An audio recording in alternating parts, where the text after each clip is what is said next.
Good morning, students. Welcome to online classes. St. Angel's Public School, Bagpat, Standard 9th, Subject SST, Unit Civics, Chapter Name Constitutional Design. Last video में हमने constitution के बारे में study किया और ख़ास तौर से साउथ अफ्रीका में हमने देखा वहाँ पर किस तरह के हालात थे।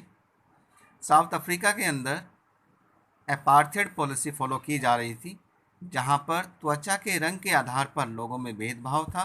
यहाँ पर जो गोरे लोग रहा करते थे वो काले लोगों पर अत्याचार करते थे, उनके साथ भेदभाव करते थे। तो यहाँ पर लोगों ने इस चीज़ का विरोध किया और फाइनली साउथ अफ्रीका में एक नया कॉन्स्टिट्यूशन अडॉप्ट किया गया।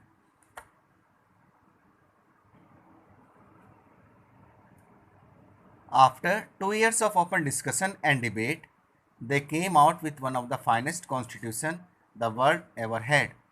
लगभग 2 साल तक डिस्कशन होता रहा, विचार विमर्श होता रहा और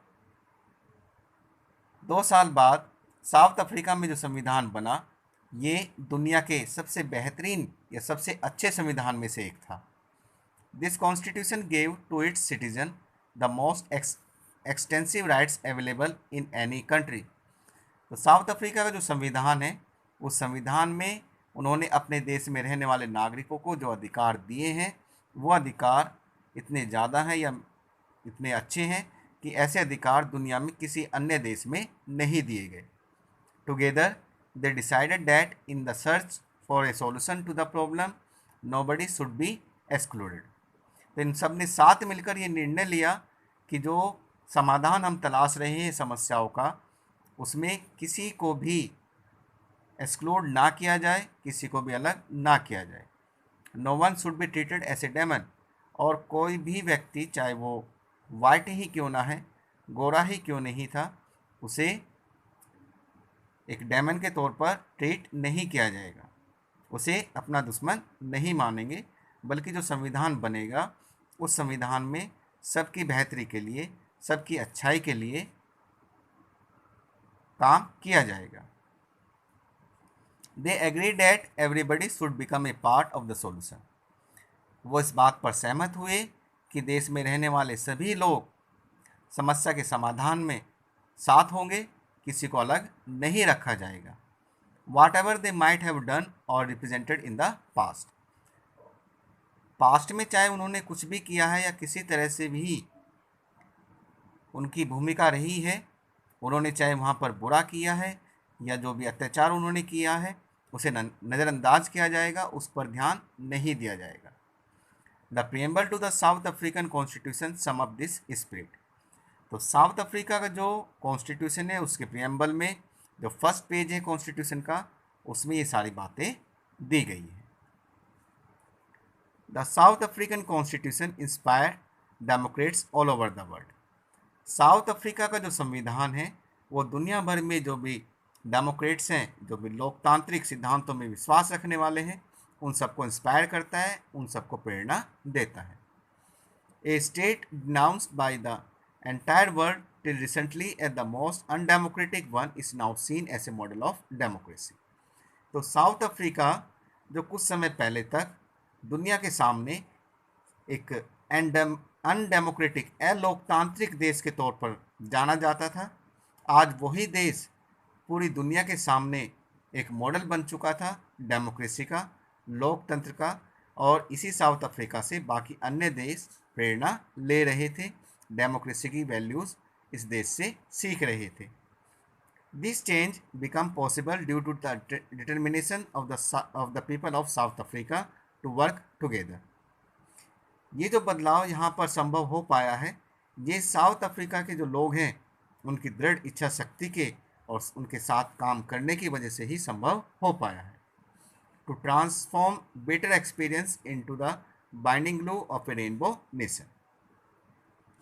तो उन्होंने जो भी यहाँ पर एक्सपीरियंसेस थे, जो भी बेटर एक्सपीरियंसेस थे, यानी कि जो भी खट्टे अनुभव उन लोगों ने किए, जो भी बुरे अनुभव उन लोगों ने किए, उन सभी बुरे अनुभवों का यहाँ पर इस्तेमाल किया गया, जो एक बाइंडिंग ग्लू के तौर पर था, देश को बांधने के लिए इस्तेमाल किया गया, और ये देश एक रेनबो, एक इंद्रधनुषी रंगों वाला देश बनकर सामने आया। Speaking on the South African constitution, Mandela said, south Africa का जो संविधान है उसको लेकर मंडेला ने कुछ कहा है, और क्या कहा है वो देखते हैं। The constitution of South Africa speak of both the past and the future. South Africa का जो संविधान है वो साउथ अफ्रीका के पास्ट, भूतकाल, पहले के समय, एंड द फ्यूचर, और जो भविष्य है, आने वाला समय है, उन दोनों के बारे में बताता है। On the one hand it is a solemn pact in which we as South African declare to one another that we shall never permit a repetition. तो ये जो साउथ अफ्रीका का संविधान है ये एक तरफ एक सोलमन पैक्ट है, एक संधि है जहाँ पर साउथ अफ्रीकन लोगों ने घोषणा की है एक दूसरे को लेकर कि हम कभी भी कोई भी ऐसी चीज़ दोबारा रिपीट नहीं करेंगे जिससे देश को कोई नुकसान हो। Our country into one which is truly shared by all its people, हमारा देश एक ऐसा देश होगा जो सभी लोगों द्वारा शेयर किया जाएगा। इस देश में रहने वाले जितने भी लोग हैं ये देश सबका है। A country which in the flash sense belong to all of us, एक ऐसा देश जो पूरी तरह से हमारे लिए है। इस देश में रहने वाले चाहे वो ब्लैक हैं, वाइट हैं, वुमेन हैं या फिर मैन हैं। तो ये जो साउथ अफ्रीका है ये देश सबका है। इसमें चाहे काले हों, चाहे गोरे हों, औरतें हों या आदमी हो, ये देश सबका समान रूप से है। किसी के साथ किसी भी तरह का कोई भेदभाव नहीं होगा। Making of the Indian constitution, like south Africa, Indian constitution was also drawn up under adverse condition. तो जिस तरह से साउथ अफ्रीका का संविधान विषम परिस्थितियों में तैयार हुआ, वैसे ही भारतीय संविधान जब बनाया गया उस समय जो हालात थे वो भी विषम थे, विपरीत थे। We know that India was ruled for more than 100 years by the foreigners. जैसा हम सबको मालूम है कि हमारे देश पर 100 साल से भी ज़्यादा विदेशी लोगों ने, खास ये अंग्रेज़ों ने, ब्रिटिशर्स ने यहाँ पर रूल किया। At that time the people of India were emerging from the status of subject to that of citizen. तो जिस समय देश का संविधान बनाया गया उस समय हमारा देश status of subject,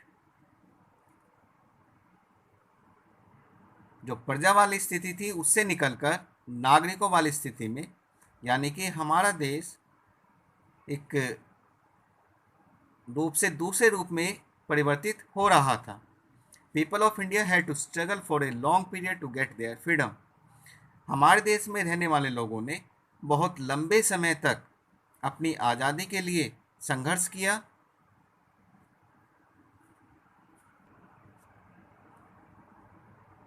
our national movement was not merely struggle against a foreign rule. हमारे देश में जो राष्ट्रीय आंदोलन चला वो सिर्फ विदेशी शासकों के खिलाफ आंदोलन तक ही सीमित नहीं था। It was also struggle to renovate our country and to transform our society and politics. बल्कि एक ऐसा संघर्ष भी था जहाँ पर हमें अपने देश को दोबारा संगठित करना था और हमारे देश में जो समाज और राजनीति है उसमें भी बदलाव लाना था। There were sharp differences of opinion within the freedom struggle. तो आज़ादी को लेकर जो लड़ाई हम लड़ रहे थे उसमें भी जो विचारधाराएँ थी उसमें एक समानता नहीं थी। About the path India should take after independence. तो आज़ादी के बाद हम किस तरह का रास्ता चुने उसको लेकर जो विचारधाराएँ थी उसमें मतभेद पैदा हो रहा था। But basic idea about the new India were accepted by almost everyone. लेकिन जो मूलभूत विचार रखे गए कि भाई आज़ादी के बाद हमारा देश इस तरह का होगा या इस तरह की चीज़ें हमारे देश में लागू की जाएंगी, या जो भी देश का संविधान बनेगा उस संविधान में इन इन मूल बातों को शामिल किया जाएगा, उन बातों को लेकर सभी लोग तैयार थे। उन सब बातों को मानने के लिए तो लोग तैयार थे।